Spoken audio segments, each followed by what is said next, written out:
And we begin with 1983's Donald Duck Speedboat for the Atari 2600 or Atari VCS, depending on from whence you hail. Wow, yeah, okay. This is not speedy. There is a boat, and you do play as Donald Duck. He is riding the boat, so that is accurate, but honestly not much else is. I've got to be honest, I found this one quite inscrutable. I am dodging some rocks there, I guess. It's really quite the baffling game. More rocks, better watch out for those.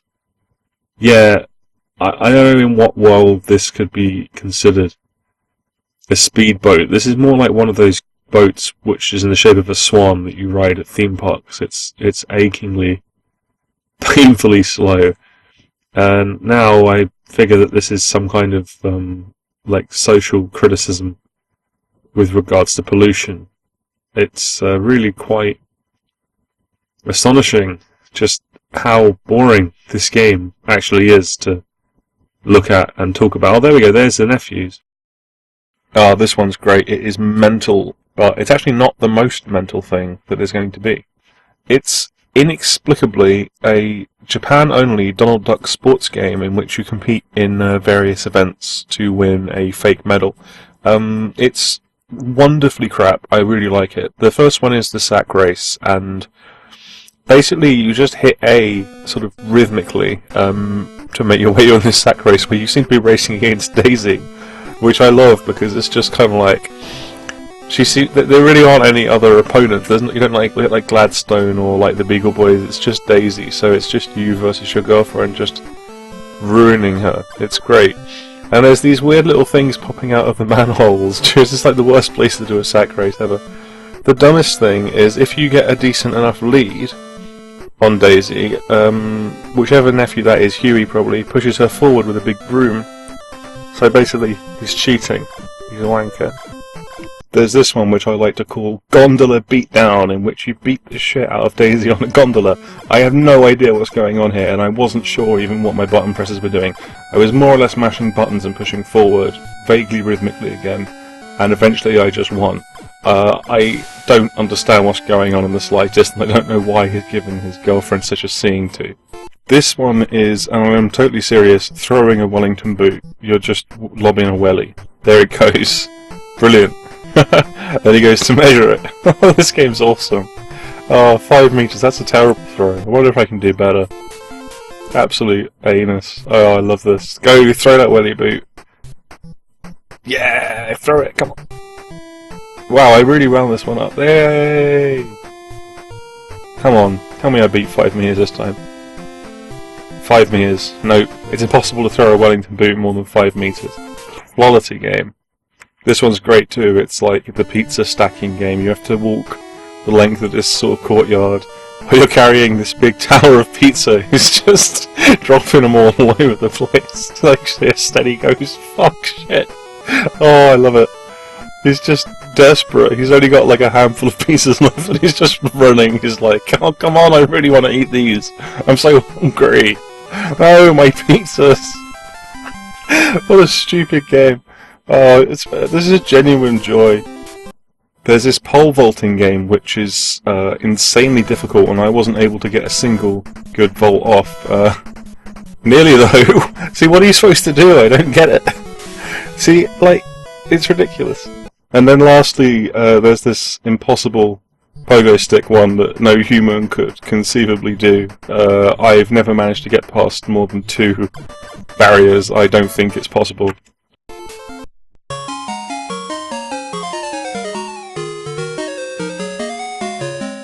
Alright, my mind's out the gutter. This is the Lucky Dime Caper for the Sega Master System. I love the balls off of this game, the little crispy duck balls. It is fantastic. You know, it's a fairly standard sort of a platformer, but one of those ones that's just really well put together that the Master System had quite a lot of, actually. Just games that weren't necessarily changing the whole paradigm of the genre, as an arsehole would say, but they were, you know, just solid, enjoyable, well made, well put together, brilliantly designed experiences. Like, you've got this, the Alex Kidd games, apart from High Tech World, which can chow down on my balls, the Sonic titles, Castle of Illusion, Land of Illusion, Psycho Fox, quite a lot. Anyway, in this game, you more or less walk around with a hammer, smashing the hell out of everything that moves. It's fabulous. Everything you smash is going to drop like a little power-up, usually a star, which increases the speed that you swing the hammer, which can become sort of entertainingly ludicrous. But if you pick up too many, it resets the speed and makes you invincible for a while, which is actually really bad.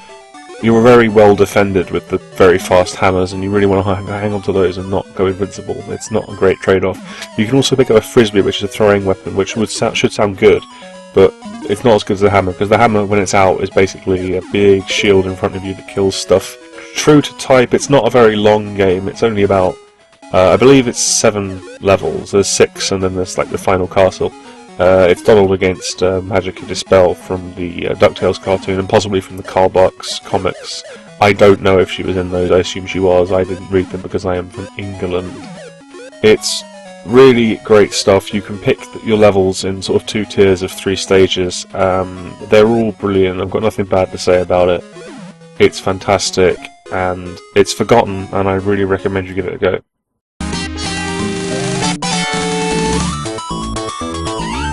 Quackshot is a classic Disney platformer. There's no two ways about it. It's just a brilliant, brilliant game in which you obviously, given the theme of the show, play as Donald, and you have to go around various different locations, such as Duckburg, Mexico, and Transylvania, and you have to use this plunger gun to defeat enemies, pick up items, and then use the items in various other places. There's a sort of what would nowadays be termed as a very, very loose Metroidvania structure to the game. That is to say, you go back and forth from level to level, and the new abilities you pick up will allow you to access new areas in the older levels that you may have already been through once. But it doesn't have an egregious amount of backtracking, because there's a sort of a checkpointing system wherein when you get to certain points in each stage, you can put down a flag that the plane can then come and pick you up, and so when you return, you'll be at that point rather than at the beginning of the level again. But it's full of situations. For example, in Duckburg, you can't go any further, so you go on to Mexico, and in Mexico, you find a door that can't be opened without the use of a particular key, and then if you go back to Duckburg again, you'll be the explorer lady that you meet there has the key. It gives it to you, which allows you to go into the pyramid level, which is hidden in Mexico for some reason I don't really understand. But I'm not complaining. There's plenty of just brilliantly designed platforming and great set pieces. The graphics are just fabulous. Just glancing at it, I mean, the backgrounds in particular are really great, I think. And the sprites are huge and full of character, and though the sprites are big, you never really feel like they're too big. You don't feel like you can't maneuver your character. The abilities that you pick up, I think, are interesting and diversify the gameplay. Like, for a start, you can pick up popcorn, which you sort of shoot it 3-way like a spread gun, which I think is pretty odd, but I'm not going to complain. You also get bubblegum, which you use to destroy certain walls, and you'd have to do that in Transylvania to proceed at one point. But you also can pick up different coloured plungers, and I can't actually remember what the later ones do, but the first one, I mean, you start with the yellow plunger that can freeze enemies, and then afterwards you can get a green plunger quite early on, and that sticks to walls, and then you can stand on it, which is something that the Mega Man series actually used later on with the Super Arrow power, which I believe was in either 5 or 6, and I'm leaning towards 5. I mean, this game has a fair amount in common with Mega Man in the sense that you are picking up new abilities and weapons and stuff, and you are visiting various different stages, although, of course, in Mega Man you don't go back and forth. But it's got basically the same controls. You've got jump, and you've got shoot, and you've got slide.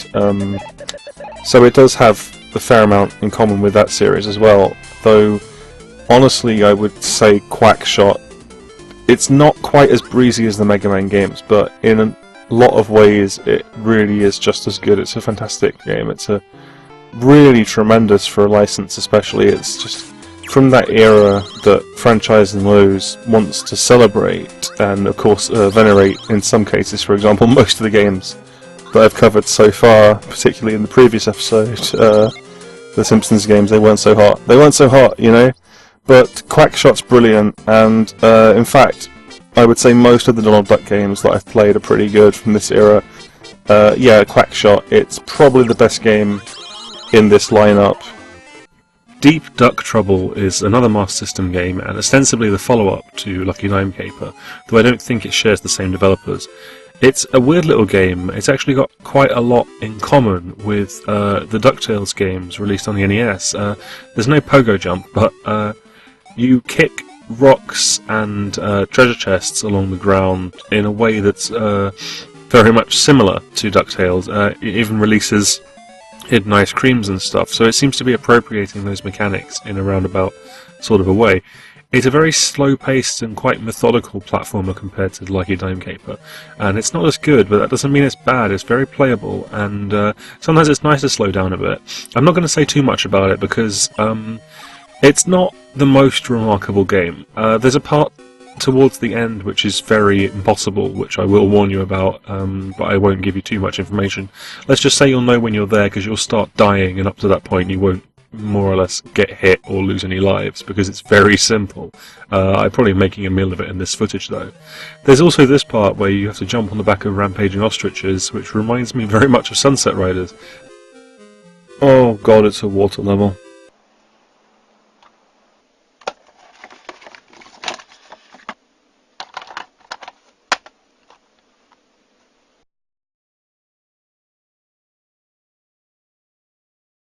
Donald Duck no Maho no Boshi, I'm not very good at Japanese, is a Japan-only Super Famicom game.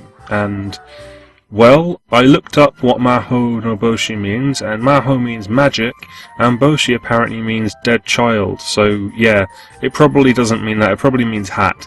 But it definitely gave the first answer as dead child. So, I choose to believe this is a game about Donald Duck pursuing his dead child, and it ends up a bit like the movie Don't Look Now. Sorry for spoiling the movie Don't Look Now.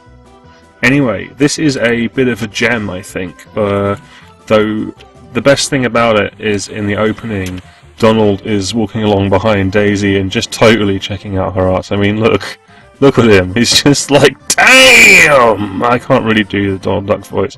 I can't imagine what that would sound like. Anyway, the basic premise is, for a start, he is doing a load of odd jobs, and you can pick between them.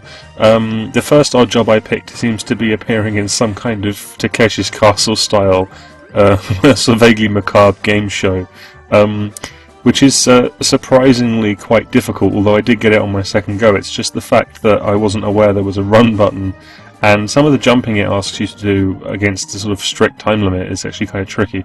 Although I love this stuff with the sharks, it really does amuse me that the sharks aren't really harmful to you. They kind of are a sort of propellant, you know? They're very useful. Another one is a George Formby style window cleaning minigame, which should be awful, but it's actually kind of enjoyable in a way, because all it is basic platform mechanics and window cleaning. I'd say it's probably the second best window cleaning simulator I've played, outside of the one that came with the iToy, but that had the benefit of literally including the song When I'm Cleaning Windows by George Formby with it. I'd actually put that music over this video, but I don't want YouTube's content ID to screw me over this long dead Formby song. After I'd earned enough money, the minigames sort of ended and it just became a more standard adventure platformer, which is actually rather enjoyable and good looking, as you can see here. I'm really surprised this didn't get a Western release, because there's nothing really about it that stands out to me as overtly, you know, Japanese that couldn't have been sort of fixed, though back in these days they would usually just release those games with the weirdness in them. I guess the whole odd job premise didn't leap out at gamers who were more versed in, you know, stuff like Donkey Kong Country or the sort of plotless Mario. It's not like Mario just went out to, you know, do odd jobs. Donald Duck in Maui Mallard, or Maui Mallard in Cold Shadow, depending on what format you're picking it up for. It was released on Mega Drive or Genesis, Super Nintendo, and on the PC. It was also released on a Game Boy, but that's a completely different and much shitter game. Here I'm covering the Mega Drive version because, for a start, it's better, and second, I will always cover the Mega Drive version because it will, in 99% of multi-format cases, be better. And before SNES fanboys start calling me a cunt or whatever, get over yourselves. Your machine had millions of great first-party and original unique games. It is a great system, but multi-format games tended to play better on the Mega Drive, which was obviously the lead format for them. Pointing that out is not an offence to you. Hopefully it's not an insult to the system that you grew up with. If you take people's opinions and knowledge about games as some kind of affront to your sensibilities, you're an idiot and you should be institutionalised for the protection of others, and you're probably going to murder a baby one day. Just cold crush it with your foot. Anyway, Maui Mallard is an excellent video game.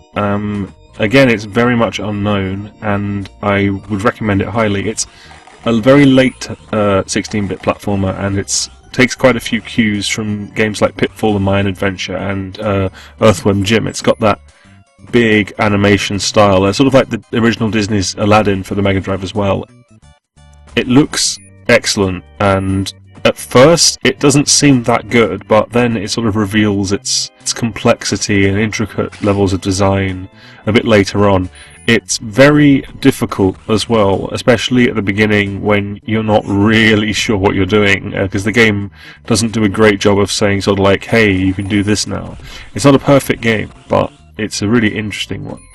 So I would say definitely give it a go. I'll tell you a little bit more though.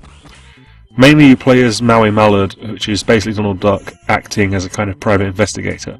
But later in the game, you can pick up these little yin-yang icons which let you transform into Cold Shadow, which is his ninja alter ego, which lets you use this kind of bow staff-like thing. It's probably not a bow staff, but I don't know shit about weapons, so whatever. You can use it to swing on little hooks, you can use it to prop yourself between two walls, and you can use it obviously to beat the pants off of people. The game is full to the brim with little secrets. It's got great presentation, the music's pretty awesome.